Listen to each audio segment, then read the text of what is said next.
Hello everyone, welcome to Hima study. ఇందాక మ్యూట్లో అయితే వీడియోలో సౌండ్ రాలేదు కదా అండి. ఆల్రెడీ 3 times వీడియో చేసినా కూడా అది మ్యూట్లో పడిపోయింది. ఇన్ని రోజులు బాగానే వచ్చిందండి, మళ్ళీ అగైన్ ప్రాబ్లం వచ్చింది. రికార్డ్ అయితే చేసినా రికార్డ్ అయింది కానీ ఆ మ్యూట్లో పడిపోయింది, వాయిసే లేదు అస్సలు. సో మళ్ళీ చేస్తున్నా రఫ్ చేసి. ఇన్ కేస్ అక్కడక్కడ కొద్దిగా మార్క్స్ కనుక కనిపిస్తే ఐఎమ్ సారీ అండి. ఇక్కడ ప్రజెంట్ అయితే లేదు, ఎక్కడైనా ఉంటాయి వచ్చే క్వశ్చన్స్లో.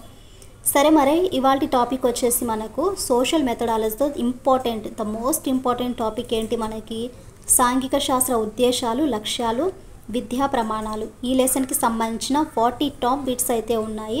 వాటిని ఇప్పుడు మనం నేర్చుకుందాం. అంతకంటే ముందు మీరు లైక్ చేయండి.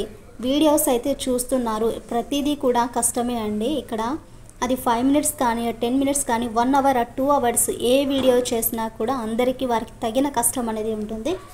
సో మీరు లైక్ చేయండి. సో లైక్ చేసి షేర్ చేసి అలాగే మీ ఫ్రెండ్స్కి కూడా షేర్ చేయండి, వాళ్ళకి యూజ్ ఉంటుంది. తప్పకుండా మన ఛానల్ని అయితే సబ్స్క్రైబ్ చేయండి. ఓకే, మరి ఫస్ట్ క్వశ్చన్ చూసుకుంటే, క్వశ్చన్ చదవండి.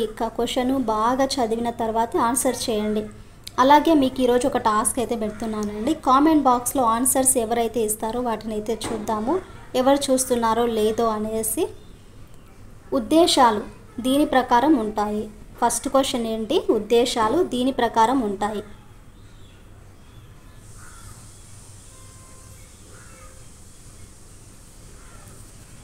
Third option is correct answer, విద్యాస్థాయి.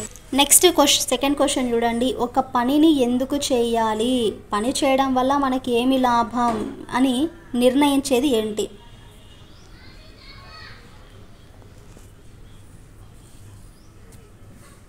Second option is correct answer, ఆశయం. థర్డ్, సాంఘిక అధ్యయనాలు మానవుడు అతని సాంఘిక భౌతిక పరిసరాలకు గల సంబంధాన్ని, మానవ సంబంధాల గురించి తెలియజేస్తుంది అన్నవారు.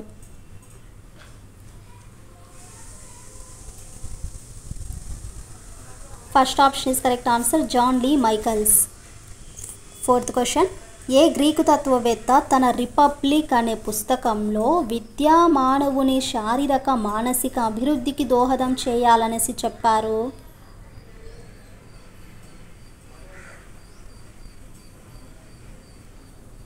Second option is correct answer, Plato. Fifth question, దీని పరిధి లేదా భావం విశాలమైనది.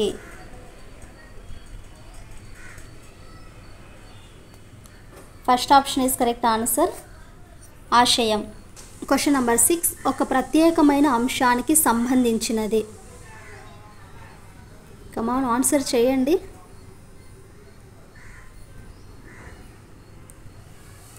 Second option is correct answer, లక్ష్యం.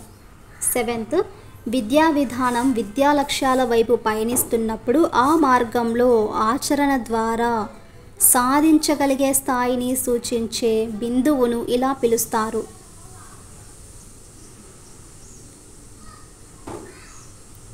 Second option is correct answer, లక్ష్యం. క్వశ్చన్ నెంబర్ 8, సాంఘిక అధ్యయన బోధన తర్వాత వచ్చే ఫలితాలే.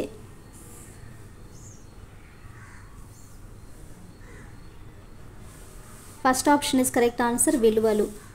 9th, బోధన అభ్యసన అనుభవాల ద్వారా విద్యార్థులలో కలిగే బాహ్య మానసిక పరివర్తన అతడు చేయగలిగే కార్యక్రమాలను సూచించే క్రియాత్మక విధులను ఇలా పిలుస్తారు.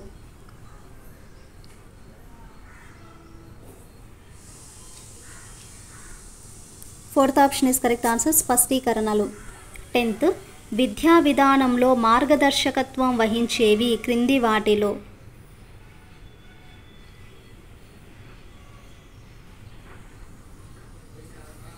First option is correct answer, లక్ష్యాలు. 11th, భావి జీవన మార్గాన్ని నిర్ణయించుకోవడం అనేది ఏ బోధన ఆశయాలు.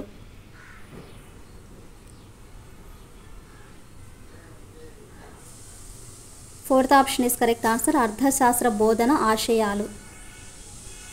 క్వశ్చన్ నెంబర్ 12, సాంఘిక శాస్త్రంలో ఇది లేకుండా పాఠాన్ని బోధించడం దిక్సూచి లేని నావను నడపడంతో సమానం.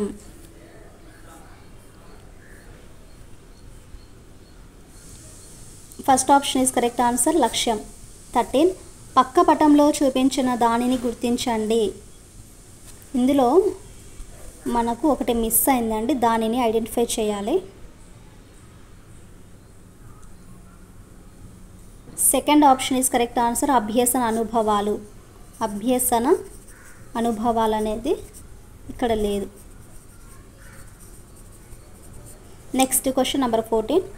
విద్యార్థి మంచి అభ్యసన కోసం ఆశించిన స్పందనలను ప్రణాళికలో స్పష్టంగా పేర్కొనడాన్ని ఇలా పిలుస్తారు.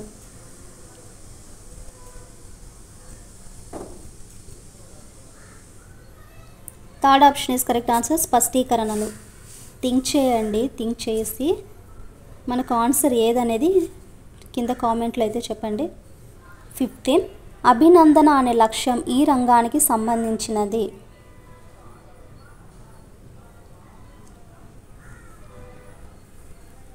Second option is correct answer. భావావేశ రంగం. Question number 16. జ్ఞప్తికి తెచ్చుకొనుట అనే స్పష్టీకరణ ఏ లక్ష్యానికి సంబంధించినది? గుర్తుకు తెచ్చుకొనుట లేదా జ్ఞప్తికి తెచ్చుకొనుట?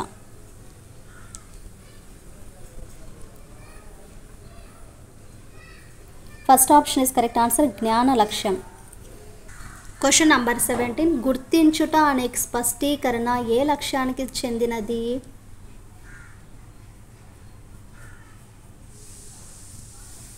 First option is correct answer. జ్ఞానం. 18. విద్యార్థి ఒక విషయంపై పోలికలు భేదాలు తెలిపాడు. అతను ఏ లక్ష్యానికి సాధించాడు?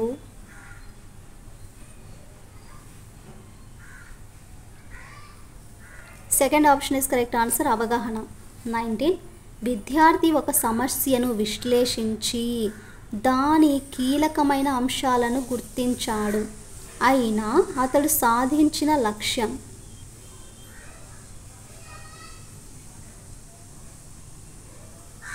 Second option is correct answer. అవగాహన. Question number 20. ఒక అంశం పట్ల విద్యార్థి ఆచరణలో కనబరిచే ఆతృతను ఇలా పిలుస్తారు. సో మార్నింగ్ టైంలో షూట్ చేశానండి, కొంచెం నాయిస్ అయితే ఉంటుంది. కనబరిచే ఆతృతను ఇలా పిలుస్తారు. First option is correct answer. అభిరుచి. 21. పార్దు అనే విద్యార్థి పాఠశాలలో వస్తు ప్రదర్శనశాలను శ్రద్ధగా నిర్వహించాడు. అయినా అతడు సాధించిన లక్ష్యం ఏంటి ఇక్కడ?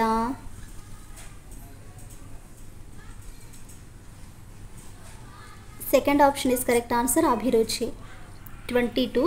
ఉపాధ్యాయుడు బోధించిన దేశభక్తి పాఠాన్ని విన్న తరువాత విద్యార్థి దేశం పట్ల భక్తిభావాన్ని పెంపొందించుకున్నాడు. అయితే అతడు సాధించిన లక్ష్యం ఏంటి? దేశభక్తి పాఠాన్ని విన్న తర్వాత విద్యార్థి దేశం పట్ల తన యొక్క భక్తి భావాన్ని అయితే పెంపొందించుకున్నాడు. తను సాధించిన లక్ష్యం ఏంటి ఇక్కడ? Third option is correct answer. వైఖరి. 23. విద్యార్థి పాఠం పూర్తయిన తర్వాత శత్రువును ఎదిరించడంలో శివాజీ చూపించిన పరాక్రమాన్ని కొనియాడాడు. తన యొక్క పరాక్రమాన్ని పొగిడాడు. దీనిలో ఆ విద్యార్థి సాధించిన లక్ష్యం ఏంటి? Fourth option is correct answer. ప్రశంస అండి. 24. లక్ష్యాల వర్గీకరణ జరపాలనే ఉద్దేశంతో 1948లో మానసిక శాస్త్రవేత్తల అసోసియేషన్ సభ ఎక్కడ జరిగింది? చూడండి ఇక్కడ లక్ష్యాల వర్గీకరణ జరపాలనే ఉద్దేశంతో 1948 మానసిక శాస్త్రవేత్తల అసోసియేషన్ సభ అనేది ఎక్కడ జరిగింది?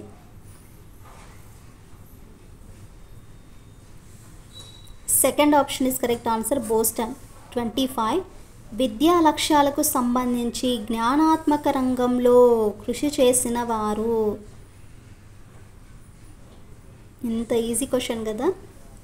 జ్ఞానాత్మక రంగం అంటేనే మనకు first option is correct answer. Benjamin S Bloom. 26. విద్యా లక్ష్యాలకు సంబంధించి భావావేశ రంగంలో కృషి చేసిన వారు.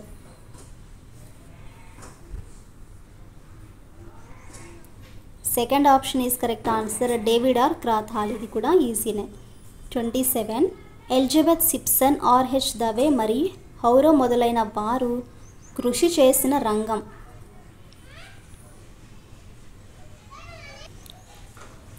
Fourth option is correct answer, మానసిక చలనాత్మక రంగం. Question number 28. క్వశ్చన్ కాస్త పెద్దగా ఉందండి, జాగ్రత్తగా చూసి చదవండి. ఉమ్మడి ఆంధ్రప్రదేశ్లో ఏ సంవత్సరంలో జీవో నంబర్ 1781 అప్పటి ముఖ్యమంత్రి కాసు బ్రహ్మానందరెడ్డి ప్రభుత్వం జారీ చేసి 7-10 తరగతులు తప్ప మిగిలిన అన్ని తరగతుల విద్యార్థులు పరీక్ష మార్కులతో నిమిత్తం లేకుండా ఉత్తీర్ణులయ్యే పద్ధతి ప్రవేశపెట్టిన సంవత్సరం? క్వశ్చన్ బాగా చదివిన తర్వాతే ఆన్సర్ చేయండి.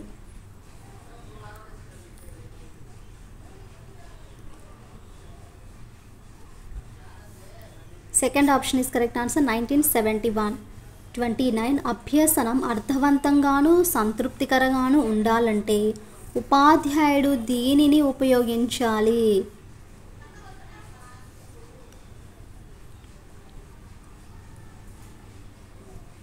Third option is correct answer, సరైన బోధన వ్యూహం. 30 భావావేశ రంగానికి సంబంధించిన లక్ష్యాలలో జీవిత తత్వం ఏ దశలో అభివృద్ధి చెందుతుంది?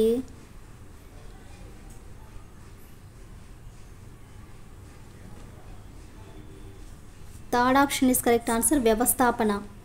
31 క్రింది వాటిలో విద్యా లక్ష్యాల సాధనకు తోడ్పడేవి ఏవి?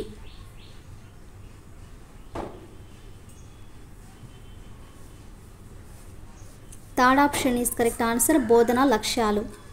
32 విద్యార్థులు పాలు పంచుకునే గుణానికి ఎక్కువ ప్రాముఖ్యం ఇవ్వాలి కానీ లక్ష్య సాధనకు కాదని బ్లూమ్స్ విద్యా లక్ష్యాలను గురించి అభిప్రాయపడిన వారు క్రింది వారిలో ఎవరు?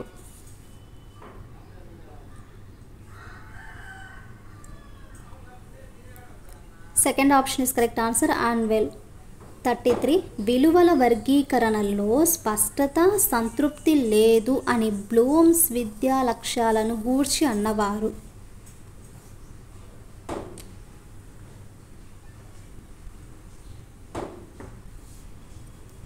Second option is ఆర్న్వెల్. 34 ఉపాధ్యాయులు, విద్యా ప్రణాళికవేత్తలు, విద్యా పాలకులు, విద్యార్థులు, సాధారణ ప్రజలు తమకు తాము ఏమి చేయదలుచుకున్నాయో వాటిని తెలిపే స్పష్టమైన ప్రకటన లక్ష్యాలు అని పేర్కొన్నవారు? క్వశ్చన్ బాగా చూడండి.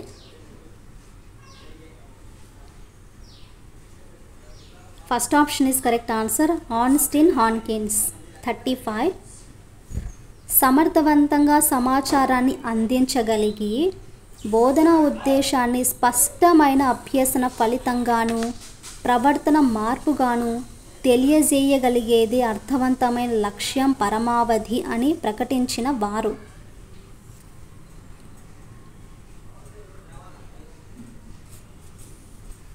Second option is correct answer, Gronlund. 36 ఒక యూనిట్ పఠించిన తర్వాత విద్యార్థి నుంచి ఆశించిన నిర్దిష్టమైన ప్రవర్తన రూపంలో వ్యక్తం చేయబడినవే ప్రవర్తనా లక్ష్యాలు అని పేర్కొన్నవారు?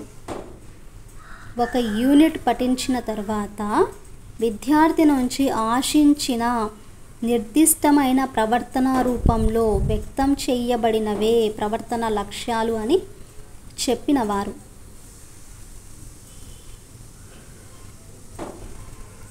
First option is correct answer, William డిరోమే. 37 నిర్ణీత బోధనా అభ్యసన కార్యక్రమం జరిగిన తర్వాత విద్యార్థులలో నిర్ణీత ప్రవర్తన మార్పులు తీసుకొచ్చే వాటిని ఏమంటారు?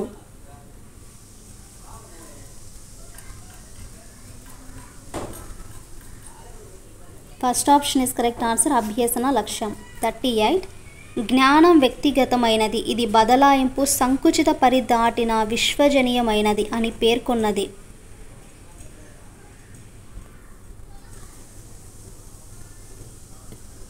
First option is correct answer, NCF 2005. Question number 39 పిల్లలు తమంతట తాముగా తనకు తెలిసిన పూర్వ జ్ఞానాన్ని వినియోగించుకొని కొత్త సందర్భాలలో నూతన విషయాలను ఆవిష్కరించడాన్ని ఇలా పిలుస్తారు?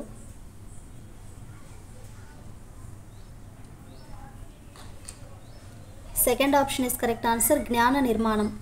40. జ్ఞాన నిర్మాణం అంటే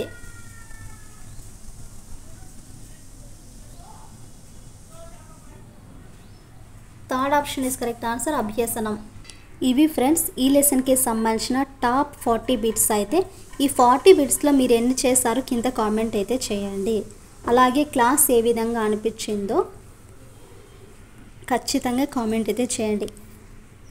ఇంకా రేపటి క్లాస్లో అయితే మనకు లాస్ట్ చాప్టర్ అండి, అక్కడి 5th చాప్టర్ ఏమో ఉంది సోషల్ మెథడాలజీలో. 5th చాప్టర్ కనుక కంప్లీట్ చేసుకొని మిగిలిన 2 టాపిక్స్ అయితే ఉన్నాయి, వాటిని కూడా కవర్ చేసేద్దాము. అలాగే ఇంకొక చాప్టర్ మనకు హిస్టరీలో పారిశ్రామిక విప్లవం అయితే ఆ లెసన్ అయితే ఉంది. కొంచెం బ్యాలెన్స్గా అయితే ఆ లెసన్ అయితే చేద్దామండి. నిదానంగానే అర్థమయ్యేలాగానే డైలీ నేను 2 వీడియోస్ అయితే చేయడానికైతే ట్రై చేస్తానండి. మీరైతే ఇప్పుడు ప్రజెంట్ నేర్చుకుంటున్నారో నేర్చుకోలేదో పక్కన పెట్టేస్తారో అయితే నాకు తెలియదు. నా ప్రిపరేషన్ మాత్రము నేను ఎన్ని ప్రాబ్లమ్స్ వచ్చినా దానిని మాత్రం నిర్లక్ష్యం అయితే చేయాలని అనుకోవడం లేదండి. సో మీరు కూడా అదే ఫాలో అవుతారో లేదో అది మీ చాయిస్. అది ఐ హోప్ మీ క్లాస్ నచ్చిందని అనుకుంటున్నాను. మన క్లాసెస్ కన్నా మీకు నచ్చితే please to like and share, subscribe to my channel.